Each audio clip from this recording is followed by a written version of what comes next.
Hi hello ನಮಸ್ಕಾರ ವೀಕ್ಷಕರೇ. ಇಂದು ಕಿತ್ತೂರು ಕರ್ನಾಟಕ ಭಾಗದಲ್ಲಿ ಭಾರತ್ ಟೈಮ್ಸ್ ಮೀಡಿಯಾ ನೆಟ್ವರ್ಕಿಂಗ್ ತಂಡದಿಂದ ಅನೇಕ ವಿಷಯದಲ್ಲಿ ಗ್ರೌಂಡ್ ರಿಪೋರ್ಟಿಂಗ್ ನಡೀತಾ ಇತ್ತು. ಇವತ್ತು ಬಹು ನಿರೀಕ್ಷಿತವಾಗಿರ್ತಕ್ಕಂಥ ವ್ಯಕ್ತಿ ERO ಅವ್ರ ಜೊತೆ ಧಾರವಾಡ ಜಿಲ್ಲಾ ಉಪನೋಂದಣಾ ಅಧಿಕಾರಿಯಾಗಿ ಕಾರ್ಯನಿರ್ವಹಿಸ್ತಾ ಇದ್ದಾರೆ. ಮತ್ತು ಕ್ಷೇತ್ರದಲ್ಲಿ ಅನೇಕ ವಿಷಯಗಳ ಬಗ್ಗೆ ಇವ್ರ ಬಗ್ಗೆ ಹೇಳ್ತಾ ಹೋದರೆ ಒಂದು ಎರಡು ದಿನ ಸಾಲೋದಿಲ್ಲ. ಅನೇಕ ಪುಸ್ತಕಗಳನ್ನು ಬಿಡುಗಡೆ ಆಗಿದ್ದಾವೆ. ಅನೇಕ ಸಾಮಾಜಿಕ ಹೋರಾಟದಲ್ಲಿ ಕೂಡ ಇವರ ಹೆಸರು ಬಂದಿದೆ. ಅನೇಕ ಸಾಮಾಜಿಕ ಜಾಲತಾಣದಲ್ಲಿ ಕೂಡ ಬಂದಿದೆ. ಮತ್ತು ರಾಜ್ಯ ಕ್ಯಾಬಿನೆಟ್ನಲ್ಲಿ ಕೂಡ ಹೆಸರುವಾಸಿಯಾಗಿರ್ತಕ್ಕಂಥವ್ರು, ರಾಜ್ಯ ಗವರ್ನರ್ ಅವ್ರ ಕಡೆಯಿಂದನೂ ಕೂಡ ಪ್ರಶಸ್ತಿ ಪಡೆದಿರ್ತಕ್ಕಂಥವ್ರು. ಅವ್ರ ಜೊತೆ ಜಾಸ್ತಿ ಸಮಯ ತಗೊಳ್ಳದಂತೆ ನೇರವಾಗಿ ನಾವು ವಿಷಯಕ್ಕೆ ಬರ್ತಾ ಇದ್ದಾರೆ. ಮಾನ್ಯ ಶ್ರೀ ಮಲ್ಲಿಕಾರ್ಜುನ್ ತೊಗಲಬಾಗಿಯವರು ಇಂದು ಭಾರತ್ ಟೈಮ್ಸ್ ಮೀಡಿಯಾ ನೆಟ್ವರ್ಕಿಂಗ್ ತಂಡದ ವಿಶೇಷ ಸಂದರ್ಶನ, ಅವರ ಜೀವನ ಚರಿತ್ರೆ ಬಗ್ಗೆ ಒಂದು ಸಂದರ್ಶನ ತಗೊಳ್ಳಿಕ್ಕೆ ಹೋಗ್ತಾ ಇದ್ದೀವಿ. ಬನ್ನಿ ವೀಕ್ಷಕರೇ, ಅವ್ರ ಜೊತೆ ಮಾತನಾಡೋಣ. ಈ ಸಂದರ್ಶನ ಜೊತೆಯನ್ನು ಪ್ರಾರಂಭ ಮಾಡಿಕೊಳ್ಳೋಣ. ನಮಸ್ಕಾರ ಸರ್. ನಮಸ್ಕಾರ. ಮಲ್ಲಿಕಾರ್ಜುನ್ ಸರ್, ಚೆನ್ನಾಗಿದ್ದೀರಾ? ಚೆನ್ನಾಗಿದ್ದೀವಿ, ತಾವು ಚೆನ್ನಾಗಿದ್ದೀರಾ? ಎಲ್ಲ ನಿಮ್ಮ ಆಶೀರ್ವಾದ ಸರ್. ನನ್ನ ಮೊದಲನೇ ಪ್ರಶ್ನೆ ನಿಮ್ಮ ಆರೋಗ್ಯದ ಕಡೆ, ನಿಮ್ಮ ವಯಸ್ಸಿನ ಕಡೆ. ಆರೋಗ್ಯ ಹೇಗಿದೆ ಸರ್? ತುಂಬ ಚೆನ್ನಾಗಿದ್ದಾರೆ, ಏನು ತೊಂದರೆ ಇಲ್ಲ. ವಯಸ್ಸು ಸರ್? ಈಗ ವಯಸ್ಸು ನನಗೆ ಈಗ 43 ವರ್ಷ. ಸರಿ, ಇದ್ರ ಜೊತೆಲಿ ಕೂಡ ಇನ್ನೊಂದು ಕೇಳಲಿಕ್ಕೆ ಇಷ್ಟಪಡ್ತಾ ಇದ್ದೇನೆ. ಈ ಸ್ಮೈಲ್ ಇದೆಯಲ್ಲ, ಹೇಗೆ ಮೇಂಟೈನ್ ಮಾಡ್ಕೊಂಬಂದ್ರಿ? ಆ್ಯಕ್ಚುಲಿ ನಾವು ಯಾವುದೇ ಕೆಲಸವನ್ನು ಪನಿಷ್ಮೆಂಟ್ ಮಾಡೋದಾಗಲಿ ಅಥವಾ ಇನ್ನೊಬ್ಬರಿಗೆ ತೊಂದರೆ ಕೊಟ್ಟು ಕೆಲಸ ತಗೊಳ್ಳೋಕ್ಕಿಂತ ಹಸನ್ಮುಖಿಯಾಗಿ ಪ್ರೀತಿ ವಿಶ್ವಾಸದಿಂದ ನಮ್ಮ ಸಿಬ್ಬಂದಿ ಕಡೆಯಿಂದಾಗಲಿ ಎಲ್ಲರಿಂದನೂ ಕೂಡ ಕೆಲಸ ತಗೋಬೋದು ಅನ್ನೋ ವಿಚಾರವನ್ನು ಇಟ್ಕೊಂಡು ಇನ್ನೊಬ್ರಿಗೆ ಹರ್ಟ್ ಮಾಡಲಾರ್ದ ರೀತಿಯಲ್ಲಿ ನಾನು ಸರ್ವಿಸ್ ಮಾಡಿಕೊಂಡು ಮತ್ತು ಕೆಲಸನೂ ಅಷ್ಟೇ ತೊಗೊಂಡು ಬರ್ತಾಯಿದ್ದೀನಿ. ಸರಿ ಸರ್, ಇಲ್ಲಿಂದ ನಾನು ಹಿಂದೆ ಹೋಗ್ತಾ ಇದ್ದೀನಿ. ಬಾಗಲಕೋಟೆ ಜಿಲ್ಲೆ ಜಮಖಂಡಿ ತಾಲೂಕಿನ ಆ ಭಾಗದಿಂದ ತಾವು ಬೆಳೆದು ಬಂದಿರತಕ್ಕಂಥ ರೂಪ ಮತ್ತು ಅಲ್ಲಿಂದ ಪ್ರಾರಂಭವಾಗಿರ್ತಕ್ಕಂಥ ನಿಮ್ಮ ಬಾಲ್ಯ ಜೀವನ, ಯಾಕಂದರೆ ಭಾಳಷ್ಟು ಅಧಿಕಾರಿಯವ್ರನ್ನ ನಾನು ನೋಡಿರ್ತೇನೆ. ಉನ್ನತವಾದಂಥ ಸ್ಥಾನಕ್ಕೆ ಬಂದ ತಕ್ಷಣ ತಮ್ಮ ಹಳೆಯ ಜೀವನ, ಅವರು ಬಂದಿರತಕ್ಕಂಥ ಪಟ್ಟಿರ್ತಕ್ಕಂಥ ಶ್ರಮವನ್ನು ಕೂಡ ಮರೆತು ಬಿಟ್ಟಿರ್ತಾರೆ. ಹೇಗೆ ಸರ್ ಇಲ್ಲಿಂದ ಪ್ರಾರಂಭವಾಯಿತು ನಿಮ್ಮ ಅಂಗನವಾಡಿ ಜೀವನ? ಎಸ್, ನಾನು ಆ್ಯಕ್ಚುಲಿ ಸರ್ಕಾರಿ ಅಂಗನವಾಡಿಯಲ್ಲಿ ಕಲ್ತಿರೋದು. ನೆಕ್ಸ್ಟು ನಮ್ಮೂರಲ್ಲಿ ಪ್ರೈಮರಿ ಸ್ಕೂಲ್ ಇದೆ, 1ರಿಂದ 7ನೇ ತರಗತಿಯಲ್ಲಿ ಅಲ್ಲಿ ಶಾಲೆಯನ್ನು ಕಲಿತೆ. ನಾನು ಒಂದು medium student, average medium student. ಸಾಮಾನ್ಯವಾಗಿ ನಾನು ನಂತರ ಪ್ರೌಢಶಾಲೆ ಶಿವಶರಣ ಅರಳಯ್ಯ ಸ್ಮಾರಕ ಪ್ರೌಢಶಾಲೆಯಲ್ಲಿ ನಾನು ಹೈಸ್ಕೂಲ್ ಅಡ್ಮಿಷನನ್ನು ತೊಗೊಂಡೆ. ಆ ಟೈಮ್ದಲ್ಲಿ ಕೂಡ ನಾನು ತುಂಬ ಅಂದರೆ ಅಷ್ಟು ಹೈ ಸ್ಟಡಿ ಮಾಡ್ತಕ್ಕಂಥ ಮತ್ತು ಟ್ಯಾಲೆಂಟ್ ಇರ್ತಕ್ಕಂಥ ಸ್ಟೂಡೆಂಟ್ ಅಲ್ಲ. ನಾವೆಲ್ಲ ಹಿಂದಿನ ಬೆಂಚ್ ಸ್ಟೂಡೆಂಟು, ಲಾಸ್ಟ್ ಬೆಂಚ್. ನಾವು ಲಾಸ್ಟ್ ಬೆಂಚಲ್ಲಿ ನಮಗೆಲ್ಲ ತ್ರಿಮೂರ್ತಿಗಳು ಅಂತ ಕರಿತಾ ಇದ್ರು. ಅಂದರೆ ಇವರು ಕೆಲಸ ಬಾರದವರು, ಇವ್ರಿಗೇನು ಆಗಲ್ಲ, ಇವರು ಕ್ಲಾಸಲ್ಲಿ ನಾವೇ ಲೋವೆಸ್ಟು, ಯಾವುದೇ ಟೆಸ್ಟ್ ತೊಗೊಂಡ್ರು ಕೊನೆಯ ಸ್ಥಾನದಲ್ಲಿ ನಾವೇ ಇರ್ತಿದ್ದೀವಿ. ಹಿಂಗಾಗಿ SSLCಯಲ್ಲಿ ನಾನು 39% ಮಾಡಿದೆ, ಕೇವಲ 39. ಆಮೇಲೆ SSLCಯಲ್ಲಿ ಆಮೇಲೆ PUCಯಲ್ಲಿ ನನ್ನ ತಲೆಯಲ್ಲಿ ಆರ್ಟ್ಸ್ ಮಾಡ್ಬೇಕಂತ ವಿಚಾರ ಇತ್ತು. ಬಟ್ ನಮ್ಮ ಫ್ಯಾಮಿಲಿ ಎಲ್ಲ engineering family, well educated engineers. ಹಿಂಗಾಗಿ ನೀ ಇಂಜಿನಿಯರಿಂಗ್ ಮಾಡಬೇಕಾದ್ರೆ ಸೈನ್ಸೇ ಮಾಡ್ಬೇಕಂತೇಳಿ ಅವ್ರ ತಲೆಯಲ್ಲಿ ನಾನು ಅವ್ರ ಒತ್ತಾಯಕ್ಕೆ ಮಣಿದು ಮತ್ತು ನಮ್ಮ ಕುಟುಂಬ ಎಲ್ಲ ಸದಸ್ಯರ ಒತ್ತಾಯಕ್ಕೆ ಮಣಿದು ಸೈನ್ಸ್ ಅಡ್ಮಿಷನ್ ಮಾಡಿದೆ. BLD college Jamkhandi. ಅಲ್ಲಿ ಹೋಗಿ ಕೂಡ್ತೀನಿ, ನನಗೆ ಇಂಗ್ಲೀಷೇ ತಿಳಿತಾ ಇಲ್ಲ, ಅರ್ಥನೇ ಆಗ್ತಾ ಇರಲಿಲ್ಲ. ನಾನು ಮುಂಚೆನೇ ಹೇಳಿದ್ದೀನಿ, ನಾನು ಲಾಸ್ಟ್ ಬೆಂಚ್ ಸ್ಟೂಡೆಂಟ್ ಅಂತ ಹೇಳಿ. ಗಾಂಧಿ ಕ್ಲಾಸ್ ಅಂದರೂ ತಪ್ಪಾಗಲಿಕ್ಕಿಲ್ಲ. ಆಮೇಲೆ ಸೈನ್ಸ್ ಕುಂತಾಗ ನನಗೆ ಅರ್ಥ ಆಗಲಿಲ್ಲ. ಆಮೇಲೆ ಒಂದು 3 ತಿಂಗಳು ಹಂಗೋ ಹಿಂಗೋ ಹೋಯ್ತು. ಹೋದ್ಮೇಲೆ ನಾನು ಅರ್ಥ ಆಗಲಾರ್ದಕ್ಕಾಗಿ ಇದು ಕಲಿತು ಪ್ರಯೋಜನ ಇಲ್ಲ ಅಂಥೇಳಿ ನಾವು ಹೋಗೋ ಟೈಮಲ್ಲಿ ತಲೆಯಲ್ಲಿ ಒಂದು ಟ್ರಂಕ್ ಇಟ್ಕೊಂಡು ಹೋಗಿದ್ದೆ ತಲೆ ಮೇಲೆ. ವಾಪಸ್ ಅದೇ ತಲೆ ಮೇಲೆ ಟ್ರಂಕ್ ಇಟ್ಕೊಂಡು ವಾಪಸ್ ಮನೆಗೆ ಬಂದು ಅಂದರೆ ಅದು ಬೋರ್ಡಿಂಗ್ ಸ್ಕೂಲ್ ಇತ್ತ ಸರ್? ಹಾಸ್ಟೆಲ್ ಇಲ್ಲ, ಒಂದು ರೂಮ್ ಹಿಡಿದಿದ್ವಿ ಹೊರಗಡೆ ಔಟ್ಸೈಡ್. ಆಮೇಲೆ ಮನೆಗೆ ಬಂದಮೇಲೆ ನಮ್ಮ ತಂದೆ ತಾಯಿಗೆ ಏನಂದರೆ ಒಟ್ಟು ಕಲಿಸ್ಬೇಕು ನನಗೆ, ಅವನು ವಿದ್ಯಾವಂತನಾಗಿ ಮಾಡಬೇಕಂತ ಅವ್ರ ಆಸೆ. ಆವಾಗಿನ ಕಾಲದಲ್ಲಿ ನಮ್ಮ ಫಾದರ್ PUC ಸೈನ್ಸ್ ಕಲ್ತಿದ್ರು. ಅವ್ರು ಕಲಿಸ್ಬೇಕಂತ ಆಸೆ. ನಾನು ಶಾಲೆ ಕಲಿಬಾರ್ದು, ತೋಟದ ಕೆಲಸ ಮಾಡ್ಬೇಕಂತ ನನಗೆ ಆಸೆ.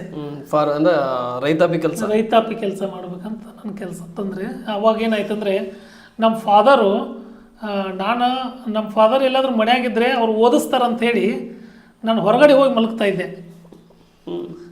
ಅವ್ರು ನಮ್ಮ ಫಾದರ್ ಬಿಡ್ತಿರ್ಲಿಲ್ಲ, ಅವಾಗೆಲ್ಲ ಕರೆಂಟ್ ವ್ಯವಸ್ಥೆ ಇರಲಿಲ್ಲ. ಲಾಟನ್ ತೊಗೊಂಡ್ಬಂದು ನಾ ಎಲ್ಲಿ ಅದನ್ನಲ್ಲಿ ಹುಡುಕ್ಯಾಡಿ 4 ಗಂಟೆಗೆ ನನಗೆ ಎಬ್ಬಿಸಿ ಓದಕ್ಕೆ ಹಚ್ತಿದ್ರು. ಸೈನ್ಸ್ ಟಫ್ ಅಂತ ತಿಳ್ಕೊಬೇಡ, ಓದು ಕಲಿ ಅಂತ ಹೇಳ್ತಿದ್ರು. ಆದರೂ ಅವ್ರು ಯಾರು ಮಾತು ಕೇಳಿಲ್ಲ, ಶಾಲೆ ಬಿಟ್ಬಿಟ್ಟೆ. ಆಮೇಲೆ ತೋಟದಾಗ ಇವಂಗೆ ತೊಂದರೆ ಕೊಡ್ಬೇಕಂತ ನಮ್ಮ ಫಾದರು ಕಸ ಕಳೆ ತೆಗಿಯಕ್ಕೆ ಹಚ್ತಿದ್ರು. ತೋಟದಲ್ಲಿ ತಗೊಂಡು ತೋಟದಲ್ಲಿ ಕಳೆ ತೆಗಿಯಕ್ಕೆ ಹಚ್ತಿದ್ರು. ನಾನು ಆ ಕಳೆ ತೆಗೆದ್ರಲ್ಲಿ ಹಿಂದುಳಿಲಿಲ್ಲ, ಅಲ್ಲಿ ಫಾಸ್ಟಾಗಿ ತೆಗೆದು ಒಳ್ಳೆ ಕೆಲಸ ಮಾಡಕತ್ತೆ. ಆಮೇಲೆ ಯಾವ ಇಸ್ವಿ ಸರ್ ಇದು? 2003, 4, 5 3 ವರ್ಷ ಹಿಂದೆ ಆ ಟೈಮ್ದಲ್ಲಿ ಮೋಟ್ರು ಚಾಲು ಮಾಡಕ್ಕೆ ಹೋಗ್ತಿದ್ವಿ ಹೊಳೆದಂಡೆಯಲ್ಲಿ. ಅವಾಗ ಕರೆಂಟ್ ಸರಿಯಾಗಿ ಇರ್ತಿರ್ಲಿಲ್ಲ. ಅಲ್ಲೇ ಹೊಳೆದಂಡೆಯಲ್ಲಿ ಮಲಗ್ತಾ ಇದ್ದೀವಿ. ಮತ್ತು ತೋಟಕ್ಕೆ ನೀರು ಹಾಸಾಗ ತೋಟದಲ್ಲಿ ನೀರು ಹಾಸ್ಬೇಕಲ್ಲ, ರಸ್ತೆ ಬದಿಯಲ್ಲಿ ಮಕ್ಕೋತಿದ್ದೀವಿ. ಒಂದು ಹಾಸಿಗೆ ತೊಗೊಂಡು ರಸ್ತೆಯಲ್ಲಿ ನಾವೇ ತೋಟದಕ್ಕೆ ನೀರು ಹಾಸ್ತಿದ್ದೆ. ಹಿಂಗೆಲ್ಲ ಮಾಡಿ ಕಳೆ ತೆಗೆದು ತೋಟದ ನೀರು ಹಾಸೋದು ಇದೆಲ್ಲ ಕಷ್ಟದ ಕೆಲಸ ಅನಿಸ್ತು ನನಗೆ. ಆಮೇಲೆ ನಮ್ಮ ಅಣ್ಣ ನನಗೆ ಗೊತ್ತಾಗಲಾರ್ದ ರೀತಿಯಲ್ಲಿ ಶ್ರೀ ಮಲ್ಲಿಕಾರ್ಜುನ್ ಪದವಿ ಪೂರ್ವ ಕಾಲೇಜ್ ತೊದಲಬಾಗಿಯಲ್ಲಿ ಅಡ್ಮಿಷನ್ ಮಾಡಿದರು. ನನಗೆ ಆರ್ಟ್ಸ್ ನನಗೆ ಗೊತ್ತೇ ಇಲ್ಲ ಅದು. ಅವರು ಅಡ್ಮಿಷನ್ ಮಾಡಿದ್ದು ನನಗೆ ನಮ್ಮ ಫ್ರೆಂಡ್ ಹೇಳಿದ, ಅಕ್ಬರ್ ಅಂತ ಹೇಳಿ, ನಿನಗೆ PUC ಆರ್ಟ್ಸ್ ಅಡ್ಮಿಷನ್ ಮಾಡ್ಯಾರ, ಅವ್ನು ನನ್ನ SSLC ಕ್ಲಾಸ್ಮೇಟ್ ಅವನು, ನಿನ್ನ ದಿನ ಹೆಸರಿಗೆ ಹೋಗ್ತಾ ಇದ್ದಾರೆ, ನೀ ಬಾರೋ ಅಂತಂದ. ವಿದ್ಯೆ ನನ್ನ ತಲೆಗೆ ಹತ್ತಲ್ಲ, ಬಿಟ್ಬಿಡಪ್ಪ, ನಾನು ತೋಟದ ಕೆಲಸ ಮಾಡಕತ್ತಾನ, ಆರಾಮದನ ಅಂತಂದೆ ಅವಾಗ. ಎಕ್ಸಾಮ್ ಬಂದುಬಿಡ್ತು PUC ಫಸ್ಟ್ ಇಯರ್. ಅವಾಗ ಎಕ್ಸಾಮ್ ಕರೆ ಬಾರೋ ಅಂತಂದ ಅವನ ಅಕ್ಬರ್ನ ಒಂದು ಇದರಿಂದ ನಾನು ಹೋಗಿ ಎಕ್ಸಾಮ್ ಒತ್ತಾಯಕ್ಕೆ ಮಣದು ನಾನು ಹೋದೆ. ಎಕ್ಸಾಮ್ ಬರೋಣ PUC ಫಸ್ಟ್ ಇಯರು ಹೇಗೆ ಲೆಕ್ಚರರ್ ನಮ್ಗೆ ಒಟ್ಟು ಪಾಸ್ ಮಾಡಿದರು. ಆಮೇಲೆ PUC ಸೆಕೆಂಡ್ ಇಯರ್ ಬಂತಲ್ಲ, ಅವಾಗ ಫಾರ್ಮ್ ತುಂಬಿಣು ಬಾ ಅಂತೇಳಿ ಕರ್ಕೊಂಡು ಹೋದ. ಅವನೇ ಹೆಲ್ಪ್ ಮಾಡಿದ ನನಗೆ. ನಾನು ಫಾರ್ಮ್ ತುಂಬಿದೆ, ಅವ್ನು ರೆಗ್ಯುಲರ್ ಹೋಗಿದ್ದ. ಆಮೇಲೆ ಎಕ್ಸಾಮ್ ಬಂತು, ಎನ್ಯುವಲ್ ಎಕ್ಸಾಮ್ದಾಗ ಆ್ಯಕ್ಚುಲಿ ಆ ಟೈಮ್ದಲ್ಲಿ ನಮ್ಗೆ ಸ್ವಲ್ಪ ಹೊರಗಿಂದ ಕಾಪಿ ಒಂದು ಸ್ವಲ್ಪ ನೋಡಿ ಬರೋಕ್ಕೆ ಹೆಲ್ಪ್ ಮಾಡ್ತಿದ್ರು. ಹುಡುಗರು ಪಾಸ್ ಮಾಡ್ಬೇಕಂತ ಲೆಕ್ಚರಲ್ಲಿ ಒಂದು ಬಯಕೆ. ಅವರು ಗೈಡೇ ತಂದು ಕೊಡ್ತಿದ್ರು ನಮಗೆ. ಆ ಗೈಡ್ ನೋಡಿ ಬರೋಕೆ ನನಗೆ ಹಾಕಿರಲಿಲ್ಲ, ಅಷ್ಟು ಏನು ಗೊತ್ತೇ ಇರಲಿಲ್ಲ. ಹೀಗಾಗಿ ನಾನು 2 ವಿಷಯದಲ್ಲಿ ಫೇಲ್ ಆದೆ PUCಯಲ್ಲಿ. ಫಸ್ಟ್ PUCಯಲ್ಲಿ ಒಂದು ಇಂಗ್ಲೀಷ್ ವಿಷಯ, ಇನ್ನೊಂದು ಕನ್ನಡ ವಿಷಯದಲ್ಲಿ ಫೇಲ್ ಆದೆ. ಫೇಲ್ ಆದಮೇಲೆ ಇದು ಹೆಂಗಾದರೂ ಅವಾಗ ಓದ್ಬೇಕಂತ ಆಸೆ ಬಂತು. ಯಾಕಂದರೆ ಇದು ತೋಟದಾಗ ಕೆಲಸ ಮಾಡೋದು ಮತ್ತು ಹೊಳೆದಂಡೆಯಲ್ಲಿ ಹೋಗಿ ಮೋಟ್ರ್ ಸ್ಟಾರ್ಟ್ ಮಾಡೋದು, ಕರೆಂಟ್ ಸರಿಯಾಗಿ ಇರ್ತಿರ್ಲಿಲ್ಲ, ಮತ್ತು ರಸ್ತೆ ಬದಿಯಲ್ಲಿ ಮಲಗಿ ನೀರು ಹಾಸೋದು, ಇದೆಲ್ಲ ಕಷ್ಟ ಅನಿಸ್ತು. ಹೆಂಗಾದ್ರೂ ನಾನು ಶಿಕ್ಷಣ ಕಲಿಬೇಕು ಅಂತೇಳಿ ಒಂದು ಮನಸ್ಸಿನಾಗ ಬಂತು. ಅವಾಗ ಬಂತು. ಹಾಗಾದ್ರೆ ಶಿಕ್ಷಣಕ್ಕೆ ಗುರು ಅನ್ನೋದಕ್ಕಿಂತ ಸ್ನೇಹಿತನೇ ನಿಮ್ಗೆ ಗುರು ಆದ. ನನ್ನ ಸ್ನೇಹಿತನ ನನಗೆ ಗುರು ಆದಮೇಲೆ ಮತ್ತೆ ನಾನು ಓದಬೇಕು ಅಂತ ಆಸೆ ಬಂತು. ನಮ್ಮ ಮನೆಯವ್ರಿಗಂತೂ ನನ್ನ ಮೇಲೆ ನಂಬಿಕೆನೇ ಇಲ್ಲ, ಇವನೇನು ಓದಲ್ಲ ಅಂತೇಳಿ ಅವ್ರಿಗೆ. ಆದರೂ ಪ್ರಯತ್ನ ಮಾಡ್ತೀನಿ ಅಂತೇಳಿ ಕೊನೆಗೆ ನಮ್ಮ ಮನೆಯವ್ರಿಗಿಂತ ನನ್ನ ಸ್ನೇಹಿತ ಇದ್ದ ಪರುತ್ ಅಂತ, ಅವನು ನನಗೆ ಪಾಕೆಟ್ ಮನಿ ಕೊಡ್ತಿದ್ದ. ನಿಮ್ಮ ಮನೆಯವ್ರು ನೀವು ಓದ್ತಾನಂತ ನಿನಗೆ ಆಸಕ್ತಿ ಐತಿಲ್ಲ, ಅವ ಜಾಬ್ ಮಾಡ್ತಿದ್ದ ಒಂದು ಸೊಸೈಟಿಯಲ್ಲಿ. ಅವ ನನಗೆ ಹೋದಾಗ ಒಂದು 500-1000 ರೂಪಾಯಿ ನನಗೆ ಕೊಡ್ತಿದ್ದವ, ನೀ ಪಾಕೆಟ್ ಮನಿ. ಅವನ ಕಡೆಯಿಂದ ಅಮೌಂಟ್ ಕಲಿತು ನಮ್ಮ ಮನೆಯವ್ರ ವಿರೋಧದ ನಡುವೆನೂ ಕೂಡ ಟ್ಯೂಷನ್ಗೆ ಹೋಗಕ್ಕೆ ಸ್ಟಾರ್ಟ್ ಮಾಡಿದೆ. ಏನಂದ್ರೆ ಇಂಗ್ಲೀಷ್ ಪಾಸ್ ಮಾಡ್ಬೇಕು. LG ಹಿರೇಮಠ ಅಂತಿದ್ರು ಅವರು ಜಮಖಂಡಿಯಲ್ಲಿ, ಅವ್ರ ಕಡೆ ಶಿಕ್ಷಣ ಕಲಿಯಕ್ಕೆ ಹೋಗ್ತಾ ಇದ್ವಿ. ಅವಾಗ ಗೌರ್ಮೆಂಟ್ ಲೆಕ್ಚರರ್ಗಳು ಟ್ಯೂಷನ್ ಹೇಳಬಾರ್ದು ಅಂತೇಳಿ ಗೌರ್ಮೆಂಟಿಂದ ಒಂದು ಆರ್ಡರ್ ಬಂತು, ಆದೇಶ ಆಯಿತು. ಅವಾಗ ಅದನ್ನು ಸ್ಟಾಪ್ ಮಾಡಿದರು. ನಾವು ಇಬ್ಬರಂತೂ ಭಾರಿ ಆತ್ಮೀಯ ಸ್ನೇಹಿತರು. ಮಹಾದೇವ್ ಅಂತೇಳಿ ನಾನು ಕೂಡ ಲೆಕ್ಚರರ್ ಮನೆಗೆ ಹೋಗಿ ನಮ್ಮಿಬ್ಬರಿಗೆ ಆದರೂ ಟ್ಯೂಷನ್ ಹೇಳಿ ಸರ್ ಅಂತೇಳಿ ಅವ್ರಿಗೆ ಕಾಲಿಟ್ಕೊಂಡು ಬೇಡ್ಕೊಂಡಿವಿ, ಮನವಿ ಮಾಡ್ಕೊಂಡಿವಿ. ಅವಾಗ ಅವ್ರು ಆಯಿತು, ನಮ್ಮ ಶಿಷ್ಯರು ಇಷ್ಟು ಕೇಳ್ಕೊತಾರೆ ಅಂದ್ರೆ ನಿಮ್ಗೆ ಇಬ್ಬರಿಗೆ ಟ್ಯೂಷನ್ ಹೇಳ್ತೀನಿ ಬರ್ರಿ ಅಂತೇಳಿ ಅವ್ರ ಮನೆಯಲ್ಲಿ ಕೂಡಿಸಿ ನಾವು ಪಾಠ ಹೇಳಿದರು. ಅವ್ರ ಪಾಠದ ಗುರುವಿನ ಆಶೀರ್ವಾದದ ಫಲವಾಗಿ ನಾವು ತೊದಲಬಾಗಿ ಕಾಲೇಜಲ್ಲಿ ಸುಮಾರು 102 ಜನ ಫೇಲ್ ಆಗಿದ್ದೀವಿ. ಫೇಲ್ ಆದವರು ಅಕ್ಟೋಬರ್ ಚಾನ್ಸಲ್ಲಿ ನಾವು 102 ಜನನೂ ಕಟ್ಟಿದ್ದೀವಿ. ಆ 102 ಜನರಲ್ಲಿ ನಾನು ಒಬ್ಬನೇ ಪಾಸಾಗಿದ್ದೆ. ಅವಾಗ ನನಗೆ ಪ್ರಯತ್ನ ಮಾಡಿದ್ರೆ ಫಲ ಐತಿ ಅಂತ ಗೊತ್ತಾಯಿತು. ಅವಾಗ ಅನ್ಕೊಂಡಿದ್ರ ನಾನು ಇದೇ ಪೋಸ್ಟಿಗೆ ಇದೇ ಟ್ರೈ ಮಾಡ್ಬೇಕಂತ ಹೇಳಿ? ಆ್ಯಕ್ಚುಲಿ ಅವಾಗ ಏನೋ ಉದ್ದೇಶ ಇರಲಿಲ್ಲ ನಂದು, ಬಟ್ ಕಲಿಬೇಕು, ಅಟ್ಲೀಸ್ಟ್ ಕಂಡಕ್ಟರ್ ನೌಕರಿ ಸಿಕ್ಕರು ಸಾಕು ಅನ್ನೋ ವಿಚಾರ ಇರ್ತಿದ್ದೆ. ಅದನ್ನು ಘಟನೆ ಹೇಳ್ತೀನಿ ನಿಮಗೆ. ಈಗ ಜಿಲ್ಲೆನೇ ಆಡ್ತಾ ಇದ್ರಿ ಅಂಥ ವ್ಯವಸ್ಥೆಯಲ್ಲಿ ಒಂದು ಪೊಲೀಸ್ ಸಿಕ್ಕರು ಸಾಕು ಹುದ್ದೆ ಅನ್ನೋ ಲೆಕ್ಕದಲ್ಲಿ ಇದ್ದೆ. ಆಮೇಲೆ ಪಾಸ್ ಆದಮೇಲೆ ಆ BLD ಸಂಸ್ಥೆ ಒಂದು ಸ್ವಲ್ಪ ಸ್ಟ್ರಿಕ್ಟು. ಅಲ್ಲಿ ಪ್ರತಿ ವರ್ಷ ಒಂದು ರ್ಯಾಂಕ್ ಬರುತ್ತೆ. That one is A good college, Jamkhandi BLD. ಅಲ್ಲಿ ನಮ್ಮ ಫ್ರೆಂಡ್ ಪರುತ್ ಅಂತ ಹೇಳಿಲ್ಲ, ಈಗ ನೀ ಅಲ್ಲೇ ಆದ್ರೆ ನೀನು ಪಾಸ್ ಆಗಲ್ಲ, ನೀನು ಬಬಲೇಶ್ವರ್ ಕಾಲೇಜ್ ಹಚ್ಚೋಣ ಅಂತೇಳಿ ಶಾಂತವೀರ್ ಕಲಾ ಮಹಾವಿದ್ಯಾಲಯ ಬಬಲೇಶ್ವರಲ್ಲಿ ಅಡ್ಮಿಷನ್ ಮಾಡಿಸಿದ್ರು. ಬಿಜಾಪುರ ಡಿಸ್ಟಿಕ್ಕು. ಈಗ ಪ್ರಸ್ತುತ ಅದು ಬಬಲೇಶ್ವರ ಅಂತ ತಾಲೂಕಾಗಿದೆ. ಬಬಲೇಶ್ವರ ಮತ್ತೆ ವಿಧಾನಸಭಾ ಕ್ಷೇತ್ರ ಕೂಡ ಆಗಿದೆ. ಅಲ್ಲಿ ನಾನು ಕಲಿಬೇಕಂತ ಅಲ್ಲಿ ರೂಮ್ ಹಿಡಿದು ಓದಕ್ಕೆ ಸ್ಟಾರ್ಟ್ ಮಾಡಿದೆ. ಇವನು ಅಕ್ಬರ್ ಅಂತ ಇದ್ದಲ್ಲ, ಅವನು ಅಲ್ಲಿ ಹೋಗಿ ರೂಮ್ ಮಾಡಿದ ಒಂದು. ನನ್ನ ರೂಮ್ನಾಗ ನೀನ ಬಾರೋ, ನಾ ಬಾಡಿಗೆ ನಾನು ಕೊಡ್ತೀನಿ ಬಾ ಅಂದವ. ಪಾಪ ಅಷ್ಟು ಹೆಲ್ಪ್ ಮಾಡಿದ. ಅವನ ರೂಮ್ನಾಗ ಇದ್ದೆ. ದಿನ ಸೈಕಲ್ ತೊಗೊಂಡು ಹೋಗಿದ್ದೆ. 8 ಕಿಲೋಮೀಟರ್ ಸೈಕಲ್ ತೊಗೊಂಡು ಹೋಗಿದ್ದೆ. ಅದು ಚಳಿ, ಫುಲ್ ಚಳಿ. 8 ಕಿಲೋಮೀಟರ್ ಸೈಕಲ್ ತೊಗೊಂಡು ಹೋಗಿದ್ದೆ. ನನಗೆ ಅನಿಸ್ತಾ ಇತ್ತು, ತೋಟ ಅಲ್ಲಿ ಪಕ್ಕದಾಗ ನಾವು ರಸ್ತೆಯಲ್ಲಿ ಹೋಗಿದ್ದಿಲ್ಲ, ಪಕ್ಕದಾಗ ಕಬ್ಬು ಕಡಿತಿದ್ರು. ಆ ಕಬ್ಬು ಕಡಿಗಿಂತ ಏನು ತ್ರಾಸ ಅಲ್ಲಲ್ಲ ಅನಿಸ್ತಿತ್ತು. ಅವ್ರು ಕಷ್ಟಪಟ್ಟು ಕಬ್ಬು ಕಡಿತಾರೆ, ಅದಕ್ಕಿಂತ ತ್ರಾಸಲ್ಲ ಅಂತ ಅನಿಸ್ತಿತ್ತು. ಆಮೇಲೆ ಅದನ್ನ ಚಾಲೆಂಜ್ ಆಗಿ ತೊಗೊಂಡು ಓದಿ PUC ಇದು ಡಿಗ್ರಿಯಲ್ಲಿ ಒಂದು ಟೆಸ್ಟ್ ಇಟ್ಟರು. ನೀಲ್ಗುಂದ್ ಸರ್ ಅಂತೇಳಿ ಸೋಸಿಯಾಲಜಿ ಲೆಕ್ಚರರ್. ಅವರು ಟೆಸ್ಟ್ ಇಟ್ಟರೆ 20 ಮಾರ್ಕ್ಸಿಂದ ಇಟ್ಟಿದ್ರು. ಅವರು 20 ಮಾರ್ಕ್ಸ್ನಲ್ಲಿ ಶಿಲ್ಪಾ ಅಂತ ಹುಡುಗಿ 19 ಮಾರ್ಕ್ಸ್ ತೊಗೊಂಡ್ಲು ಸ್ಟಾರ್ಟಿಂಗಿಗೆ.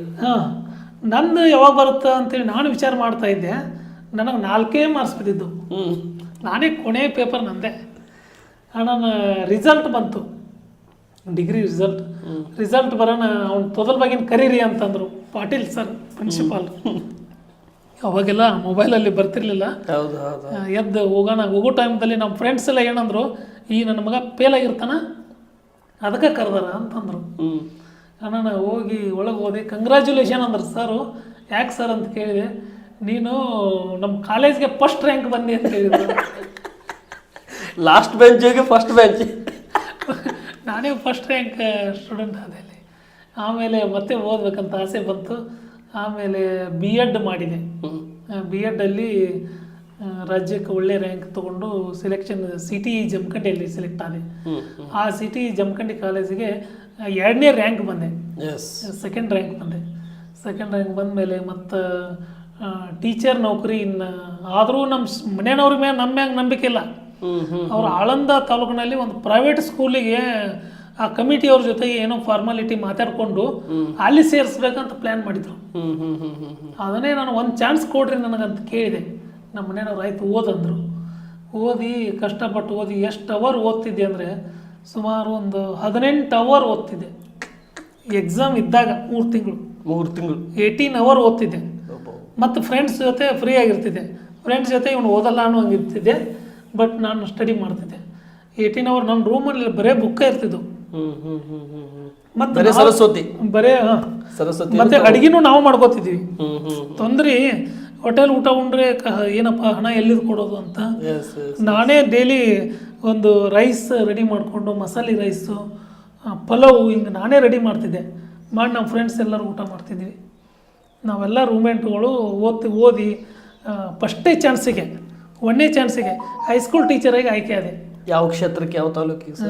ಅದು ಕಲಬುರಗಿ ಜಿಲ್ಲೆ ಚಿಂಚೋಳಿ ತಾಲೂಕು ಕಲ್ಲೂರು ರೋಡ್ ಅಂತ ಹೇಳಿ ಅಲ್ಲಿ ಹೈಸ್ಕೂಲ್ ಟೀಚರ್ ಆಯ್ಕೆ ಆದೆ. ಆದರೂ ಹೈಸ್ಕೂಲ್ ಟೀಚರ್ ಆದರೂ ಇಲ್ಲಿಗೆ ತೃಪ್ತಿ ಇರಲಿಲ್ಲ. ನನ್ನ ತಲೆಯಲ್ಲಿ ದೊಡ್ಡ ಆಫೀಸರ್ ಆಗ್ಬೇಕಂತ ಆಸೆ.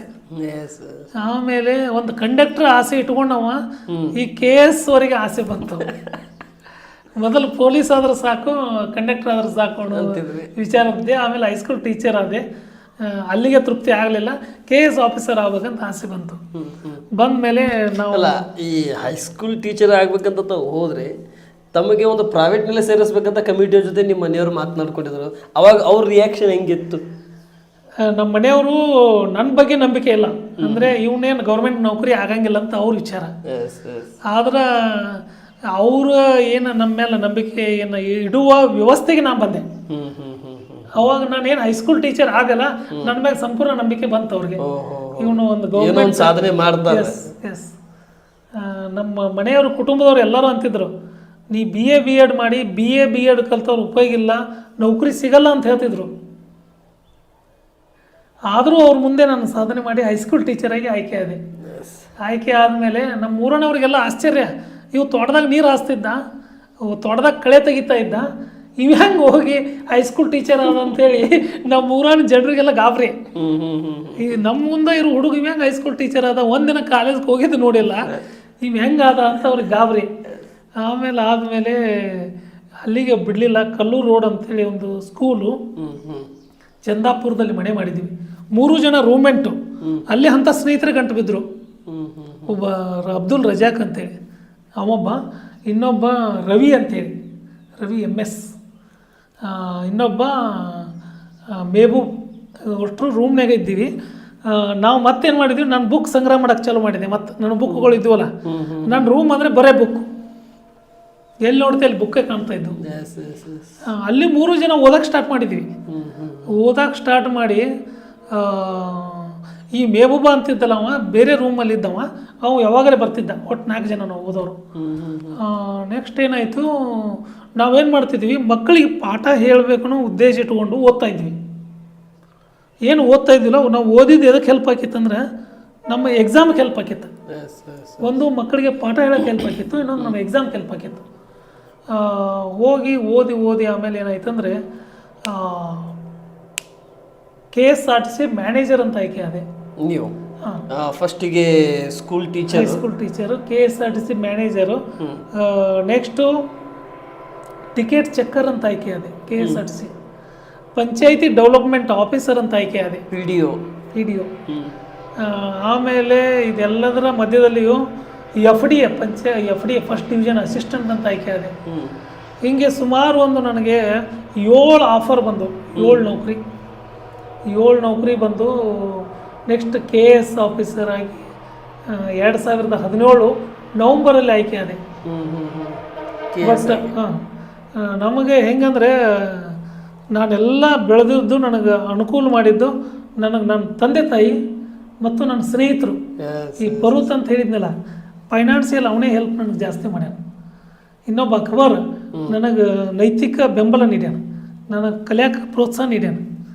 ಮತ್ತು ನನ್ನ ರೂಮ್ಮೆಂಟ್ಗಳು ಅವರು ಅಲ್ಲಿಗೆ ಉಳಿಲಿಲ್ಲ. ಒಬ್ಬ PSI ಆಗಿ ಆಯ್ಕೆ ಅದ ನಮ್ಮ ರೂಮ್ಮೆಂಟಲ್ಲಿ, ಇನ್ನೊಬ್ಬ ಹೈಸ್ಕೂಲ್ ಹೆಡ್ ಮಾಸ್ಟರ್ ಆಗಿ ಆಯ್ಕೆ ಅದ, ಇನ್ನೊಬ್ಬ ನನ್ನ ಜೊತೆನೇ KS ಆಫೀಸರ್ ಆಗಿ ಆಯ್ಕೆ ಅದ. 4 ಜನ ಇದ್ದೀವಿ. 4 ಜನನು ಆ ಹುದ್ದೆನೇ ಬಿಟ್ಟು ಉನ್ನತ ಹುದ್ದೆಗೆ ಹೋದ್ವಿ. ಸರಿ, ಇದು ಏನೋ ಅಂತಾರಲ್ಲ, ಸಂಘಿ ಸಂಘದೋಷದಿಂದ ಹಾಳಾಗ್ತಾರಂತಾರಲ್ಲ, ಆ ಸಂಘಿ ಸಂಘದೋಷದಿಂದ ಉನ್ನತ ಸ್ಥಾನದವರೆಗೆ ಬರುವವರೆಗೆ ಒಂದು ಪಾತ್ರ ಅಂತಾರಲ್ಲ, ಕಾಣುವಂಥ ದೇವರು, ಕಾಣ್ಲಂಥ ದೇವರು ಮತ್ತು ಸ್ನೇಹಿತರ ಬಳಗ ಸರಿಯಾಗಿರ್ಬೇಕಂತೀವಿ.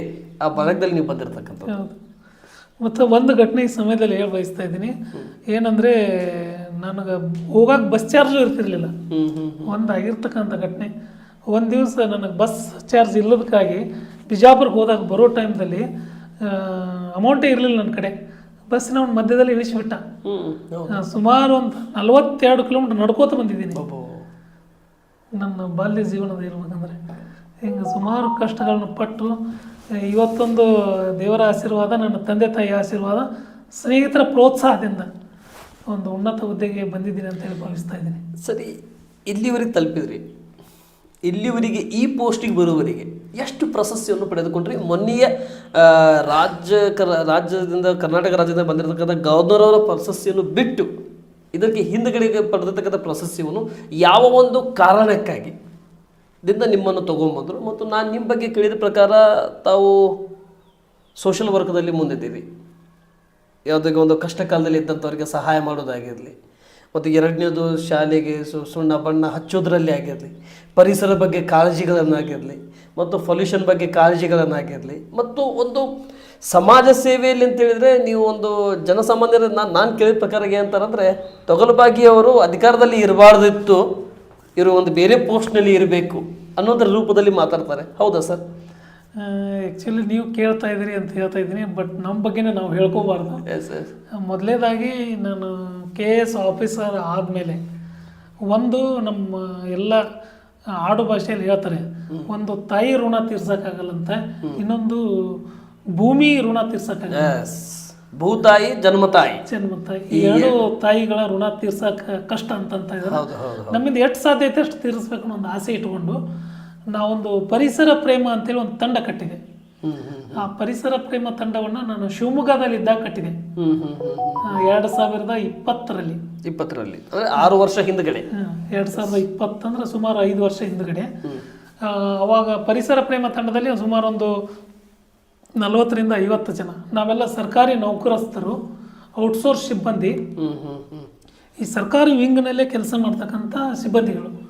ನಾವು ಪ್ರತಿ ಭಾನುವಾರ ಏನು ಮಾಡ್ತಿದ್ವಿ ಅಂದರೆ, ಒಂದು ಪೇಂಟ್ ಡಬ್ಬ ತೊಗೊಂಡು ಹೋಗಿ ಶಾಲೆಗೆ ಸುತ್ತಮುತ್ತ ಕ್ಲೀನ್ ಮಾಡಿ, ಶಾಲೆಗೆ ಪೇಂಟ್ ಹಚ್ಚಿ, ನಮ್ಮಲ್ಲಿ ಆರ್ಟಿಸ್ಟ್ಗಳಿಂದ ಕಲಿಕೆಗೆ ಪೂರಕವಾಗತಕ್ಕಂಥ ಚಿತ್ರಗಳನ್ನು ತೆಗೆದು, ನೆಕ್ಸ್ಟು ಶಾಲೆಯಲ್ಲಿ ಅಥವಾ ಆ ಗ್ರಾಮದಲ್ಲಿ ಇತ್ತೀಚೆಗೆ ಜನಿಸಿರ್ತಕ್ಕಂಥ ಮಗುವನ್ನು ಕರೆಸಿ, ಆ ಹಸುಗುಸನ್ನು ಕರೆಸಿ, ಆ ಮಗುವಿನ ಹೆಸರಲ್ಲಿ, ಹೆಣ್ಣು ಮಗುವಿನ ಹೆಸರಲ್ಲಿ, ಆ ಹೆಣ್ಣು ಮಗುವಿನ ಹೆಸರಲ್ಲಿ ಗಿಡ ನೆಡ್ತಾ ಇದ್ದೀವಿ. ಸಸಿ ನಿರ್ಮಾಣ ಮಾಡ್ತೀವಿ ಮಹಿಳಾ ಸಬಲೀಕರಣಕ್ಕಾಗಿ. ಆ ಹೆಣ್ಣು ಮಗುವಿನ ಹೆಸರನ್ನ ಗಿಡಕ್ಕೆ ಇಡ್ತಿದ್ದೀವಿ, ನೇಮ್ ಪ್ಲೇಟ್ ಹಾಕಿ. ಆ ಮಗುವಿನ ಹೆಸರಲ್ಲಿ 25 ಗಿಡ ನೆಟ್ಟು ಪ್ರತಿಯೊಂದು ಗಿಡವನ್ನ ಒಂದೊಂದು ಮಗು ದತ್ತು ಕೊಡ್ತಾ ಇದ್ದೀವಿ. ದತ್ತು ಕೊಟ್ಟು ಆ ಗಿಡವನ್ನ ಬೆಳೆಸುವಂತ ಜವಾಬ್ದಾರಿ ಅವ್ರು ಕೊಡ್ತಾ ಇದ್ದೀವಿ. ಮಗು ಹೆಂಗ್ ಬೆಳಿತೈತಿ ಗಿಡನೂ ಹಂಗೆ ಬೆಳಿಬೇಕು. ನೆಕ್ಸ್ಟ್ ಡ್ರಿಪ್ ವ್ಯವಸ್ಥೆ ಮಾಡಿಸ್ತಾ ಇದ್ದೀವಿ, ಮೆಸ್ ವ್ಯವಸ್ಥೆ ಮಾಡಿಸ್ತಾ ಇದ್ದೀವಿ.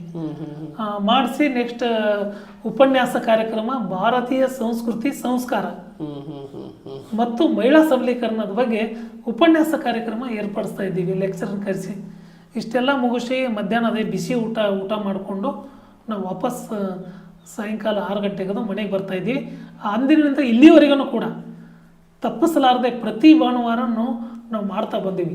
ಸುಮಾರು 268 ಶಾಲೆಗಳನ್ನು ಒಂದು ಜೀರ್ಣೋದ್ಧಾರ ಅಥವಾ ಅವುಗಳನ್ನು ನವೀಕರಣ ಮಾಡೋಕ್ಕೆ ಪ್ರಯತ್ನ ಮಾಡಿವಿ ಅಂತೇಳಿ ಈ ಸಮಯದಲ್ಲಿ ಬಯಸ್ತಾ ಇದ್ದೀನಿ. ಈ ಪ್ರಯತ್ನ ನಂದಲ್ಲ, ನಮ್ಮ ತಂಡದ ಪ್ರಯತ್ನ ಅಂತ ಹೇಳಿ ಬಯಸ್ತಾ ಇದ್ದೀನಿ.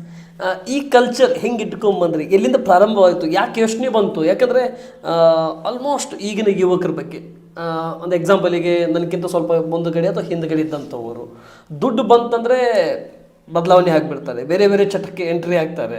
ಸ್ಮೋಕಿಂಗ್ ಆಗಿರಲಿ, ಡ್ರಿಂಕ್ ಆಗಿರಲಿ, ಡ್ರಗ್ಸ್ ಆಗಿರಲಿ, ಗಾಂಜಾ ಆಗಿರಲಿ, ಮತ್ತು ಒಂದು ಲೈಂಗಿಕ ವಿಷಯಗಳನ್ನಾಗಿರಲಿ ತಾವು ಕೂಡ ನೋಡ್ತಾ ಇದ್ದೀರಿ.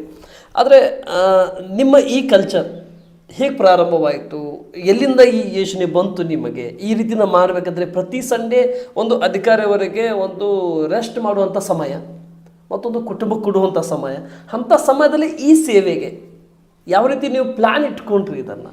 ಅದು ಆ್ಯಕ್ಚುಲಿ ತಾವೆಲ್ಲ ನ್ಯೂಸಲ್ಲಿ ನೋಡ್ತಾ ಇದ್ರಿ, ಸರ್ಕಾರಿ ಶಾಲೆಗಳಿಗೆ ಅಡ್ಮಿಷನ್ ಕಡಿಮೆ ಆಗ್ತಾ ಇದ್ದಾವೆ, ಸರ್ಕಾರಿ ಶಾಲೆ ಮುಚ್ತಾ ಇದ್ದಾವೆ ಅನ್ನೋ ಒಂದು ವಿಚಾರ ತಾವು ಕೇಳ್ತಾ ಇದ್ರಿ. ನಾನು ಕಲ್ತಿರೋದು ಸರ್ಕಾರಿ ಶಾಲೆಯಲ್ಲೇ,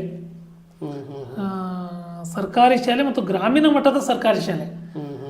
ನಾನು ಕಲಿಯೋ ಸಮಯದಲ್ಲಿ ನಾನು 6ನೇ ತರಗತಿ ಓದ್ತಾ ಇದ್ದೆ. ಆವಾಗ ನನ್ನ ತಲೆ ಮೇಲೆ ಶಾಲೆ ಹಂಚು ಬಿದ್ದು ನನಗೆ ತಲೆ ಬಡ್ದಿತ್ತು, ಕೆಂಪಂಚಿನ ಶಾಲೆ ಒಡೆದಿತ್ತು.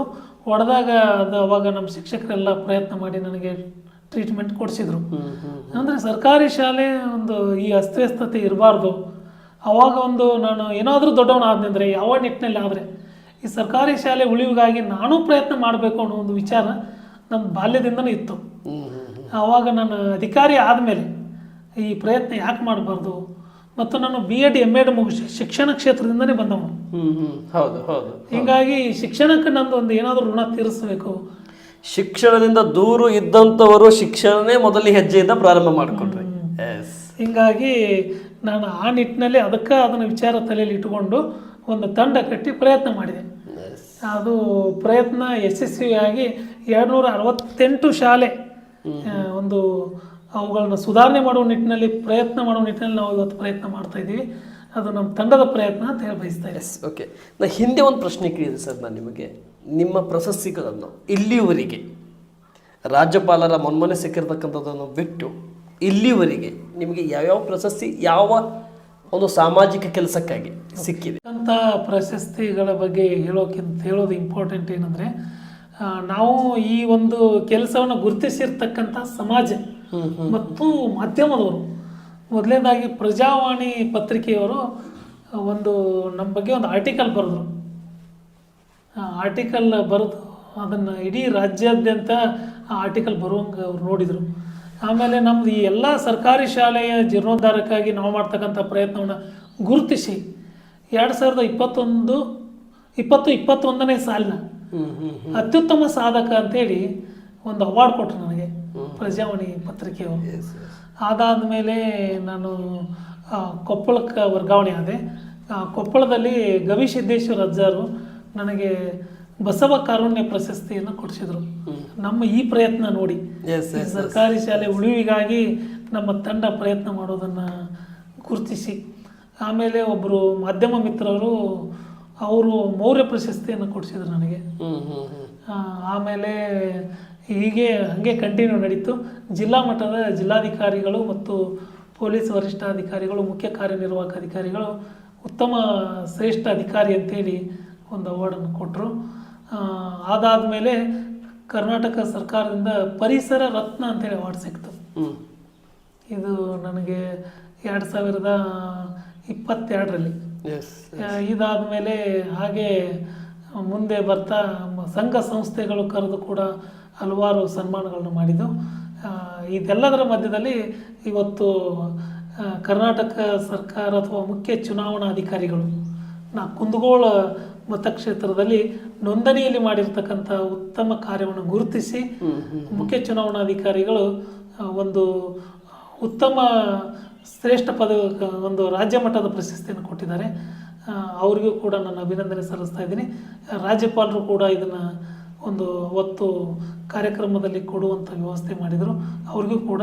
ಮತ್ತು ನಮ್ಮ ಗೌರವಾನ್ವಿತ ಜಿಲ್ಲಾಧಿಕಾರಿಗಳಿಗೂ ಕೂಡ ನಾನು ಈ ಸಮಯದಲ್ಲಿ ಅಭಿನಂದನೆ ಸಲ್ಲಿಸ್ತಾ ಇದ್ದೀನಿ ಬಂಧುಗಳೇ. ಸರಿ ಸರ್, ನನ್ನ ಕೊನೆ ಪ್ರಶ್ನೆ ಸಮಯದ ವಿಚಾರ ಮಾಡಿದಾಗ ಇನ್ನೂ ಭಾಳಷ್ಟು ಇದೆ ನನಗೆ ಕೇಳಲಿಕ್ಕೆ, ಸಮಯದ ಕೊರತೆ ಇರೋದ್ರಿಂದ. ಇಲ್ಲಿವರೆಗೆ ಟೋಟಲಿ ಕೌಂಟ್ ಮಾಡಿದರೆ ಉನ್ನತವಾದಂಥ ಪ್ರಶಸ್ತಿಗಳನ್ನು, ಸಂಘ ಸಂಸ್ಥೆಗಳನ್ನು ಬಿಟ್ಟು ಉನ್ನತವಾದಂಥ ಪ್ರಶಸ್ತಿಗಳನ್ನು ಮತ್ತು ನಿಮಗೆ ನೀಡಿರ್ತಕ್ಕಂಥದ್ದು ಇಲ್ಲಿವರೆಗೆ ಎಷ್ಟು ಪ್ರಶಸ್ತಿಯನ್ನು ತಾವು ಸ್ವೀಕರಿಸ್ಕೊಂಡ್ರೆ? ಒಟ್ಟು ನನಗೆ ಈ 6 ಅತಿ ಮುಖ್ಯ ಪ್ರಶಸ್ತಿಗಳು ಸಿಕ್ಕ ಒಂದು ಈ ಸಮಯದಲ್ಲಿ ಹೇಳಿ ಬಯಸ್ತಾ ಇದ್ದೀನಿ. ಪ್ರಶಸ್ತಿ ಕೊಟ್ಟಂಥವ್ರಿಗೆ ಮೊದಲೇ ಅಭಿನಂದನೆ ಸಲ್ಲಿಸ್ತಾ ಇದ್ದೀನಿ. ಈ ಪ್ರಶಸ್ತಿ ನನಗಿಂತ ನಮ್ಮ ತಂಡದವರಿಗೆ ಸಲ್ಲಬೇಕಂತೇಳಿ ನಾನು ಆಸೆ ಪಡ್ತಾ ಇದ್ದೀನಿ. ಯಾಕಂದ್ರೆ ಇದು ಪ್ರಯತ್ನ ನಾನು ಮುಂಚೂಣಿ ಸ್ಥಾನದಲ್ಲಿ ಇರ್ಬೋದು, ನನಗೆ ಬೆನ್ನೆಲುಬಾಗಿ ನಿಂತವರು ನಮ್ಮ ತಂಡದವರು. ಈ ಎಲ್ಲ ಪ್ರಶಸ್ತಿಯನ್ನು ಅವ್ರಿಗೆ ಅರ್ಪಿಸ್ತಾ ಇದ್ದೀನಿ. ಇದು ನನಗೆ ಸಿಕ್ಕಂಥ ಪ್ರಶಸ್ತಿ ಅಲ್ಲ, ನಮ್ಮ ತಂಡದವ್ರಿಗೆ ಸಿಕ್ಕಂಥ ಪ್ರಶಸ್ತಿ ಅಂತೇಳಿ ಭಾವಿಸ್ತಾ ಇದ್ದೀನಿ. Okay sir, thank you. ನನ್ನ ಕೊನೆ ಪ್ರಶ್ನೆ, ಈಗಿನ ಯುವಕರಿಗೆ ಒಂದು ರೋಲ್ ಮಾಡೆಲ್ ಆಗಿ 43 ವಯಸ್ಸಿನ ಯಂಗ್ಸ್ಟಾರ್ ಆಗಿ ಮತ್ತು ಸ್ಟೆಪ್ ಬೈ ಸ್ಟೆಪ್ ಒಂದೇ ಮೆಟ್ಟಿಲಿಂದ ತೊಗೊಂಡು ಇಲ್ಲಿವರೆಗೆ ಹಾಗೆ ಸ್ಟೆಪ್ಗಳನ್ನು ಹತ್ತುತ್ತಾ ಮೇಲುವರೆಗೆ ಯಾವುದೂ ಕೂಡ ಲಾಸ್ಟ್ ಬೆಂಚಿನ ವ್ಯಕ್ತಿ ಫಸ್ಟ್ ರ್ಯಾಂಕಿನ ವ್ಯಕ್ತಿ ಮುಂದಿನ ಜಿಲ್ಲಾಧಿಕಾರಿ ಸ್ಥಾನದವರೆಗೂ ಬಂದಿದ್ವಿ ಮಲ್ಲಿಕಾರ್ಜುನ್ ಅವರೇ. ಈಗಿನ ಯುವಕರಿಗೆ ಬೇರೆ ಬೇರೆ ಬೇರೆ ವಿಷಯದಲ್ಲಿ ಕೂಡ ತೊಡಗಿಸ್ಕೊತಾ ಇದ್ದಾರೆ.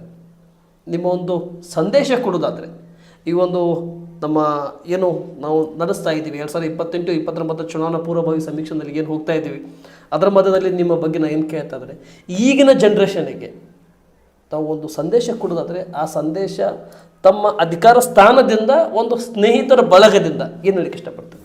ಒಟ್ಟಾರೆಯಾಗಿ ನಾವು ಸೋಲನ್ನು ಒಪ್ಕೋಬಾರ್ದು, ಪ್ರಯತ್ನ ನಿರಂತರವಾಗಿರಬೇಕು, ಸೋಲನ್ನು ಒಪ್ಕೋಬಾರ್ದು. ನಾವೇನು ಮಾಡ್ತೀವಿ, ನಮಗೇನಾದರೂ ಸೋಲಾಯ್ತಂದರೆ ದೇವ್ರನ್ನ ಬೈತೀವಿ. ಹೌದು ಹೌದು, ದೇವ್ರು ನಮಗೆ ಯಶಸ್ವಿ ಕೊಡಲಿಲ್ಲ ಅಂತೇಳಿ. ದೇವರು ನಮಗೆ ವರನೂ ಕೊಡಲ್ಲ, ಶಾಪನೂ ಕೊಡಲ್ಲ, ಅವಕಾಶ ಕೊಡ್ತಾನೆ. ಆ ಕೊಟ್ಟ ಅವಕಾಶವನ್ನು ಸರಿಯಾಗಿ ಬಳಸಿಕೊಂಡು ನಿಷ್ಠೆ, ಪ್ರಾಮಾಣಿಕತೆ, ಶ್ರದ್ಧೆಯಿಂದ ಕೆಲಸ ಮಾಡಿದರೆ ಸಾಧನೆ ಸಾಧ್ಯ ಆಗತ್ತೆ ಅನ್ನೋದು ನನ್ನ ವಿಚಾರ. ಹಂಗೆ ವಿದ್ಯಾರ್ಥಿಗಳು ಸೋಲನ್ನು ಒಪ್ಕೋಬಾರ್ದು. Failure is a next step of learning.